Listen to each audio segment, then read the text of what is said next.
हम सब यहाँ पे जो कोलकाता में हुआ है, हम उसके अगेंस्ट प्रोटेस्ट करने के लिए यहाँ पर इकट्ठे हुए हैं और हम चाहते हैं कि उसे जल्द से जल्द, जितना जल्दी हो सके उतना जल्दी न्याय मिले। इसी चीज के लिए हम यहाँ पर प्रोटेस्ट कर रहे हैं। जहाँ एक एजुकेटेड डॉक्टर सेफ नहीं है हॉस्पिटल में, वहाँ आम लड़की की आप कंडीशन क्या होगी ये सोच सकते हैं। तो हम चाहते हैं कि हमारे कॉन्स्टिट्यूशन में भी थोड़ा सा चेंज आए, जिससे कि रेपिस्ट को जितना जल्दी हो सके उतना जल्दी सजा मिल सके, जितना जल्दी हो सके उतना जल्दी। अगर लेट होता तो उसका कोई फायदा नहीं रहता। निर्भया केस में बहुत गलत हुआ था, बहुत टाइम लेट हो गया था, इस वजह से सजा का कोई मतलब नहीं रह जाता। हम चाहते हैं कि रेपिस्ट को जितना जल्दी हो सके उतना जल्दी सजा मिले। सुरक्षा और साथ में इस इंसिडेंट को हम कंडेम करते हैं।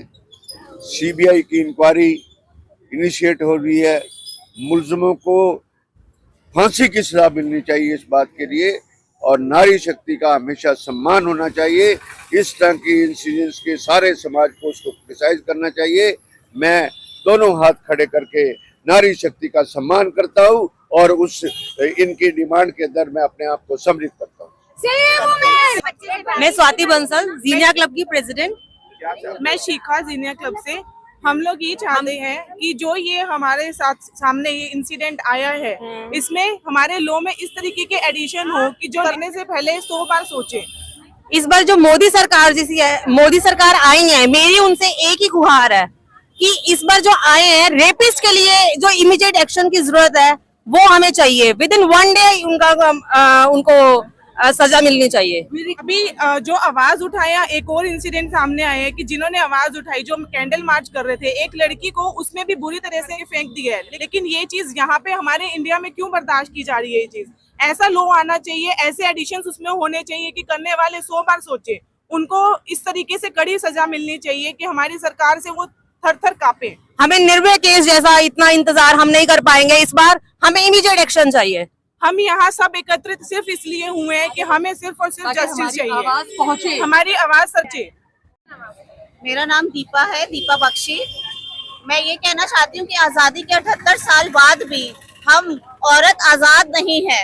हमें आजादी चाहिए, हमें पूर्ण आजादी चाहिए। हमारे को हमारे संविधान में बदलाव चाहिए। हमें अपने कॉन्स्टिट्यूशन में चेंज करना होगा। इन आरोपियों को सजा देनी, आज की औरत यही चाहती है कि हमें इन आरोपियों को कड़ी से कड़ी सजा देनी चाहिए। हमें बेटियों के साथ साथ बेटों को भी समझदार बनाना चाहिए। हमें अपने बेटों को सिखाना चाहिए कि हमारी वो बहनें हैं, बेटियां हैं, बहुएं हैं, उनकी इज्जत करो, उनकी रिस्पेक्ट करो। मैं रोजी खनीजा, फाउंडर ऑफ सहेली क्लब एंड पेनाश क्लब। यहाँ पर आज हमने कैंडल मार्च निकाला है और मैं यही कहना चाहूंगी, जो हम प्रोटेस्ट कर रहे हैं, उस बेटी को, उस बच्ची को न्याय मिले। Women should be treated as a human.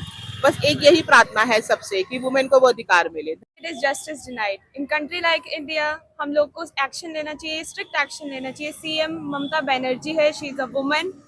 हमें अपने बॉयज को पढ़ाना चाहिए। अगर हम लड़कियों को जल्दी आने को बोल रहे हैं, अगर लड़कों को जल्दी आने के लिए बोलेंगे तो इंडिया सेफ होगा। And this is the most important message कि आज तक सारी लेडीज तकलीफ पाती हैं। The women are heartbroken and feeling very, very terrible.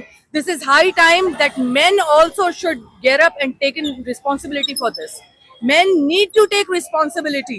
उन सबको भी इस प्रोटेस्ट में, सिर्फ औरतों को नहीं, आदमियों को भी पार्टिसिपेट करना चाहिए, because it is high time that they should understand that this is not right.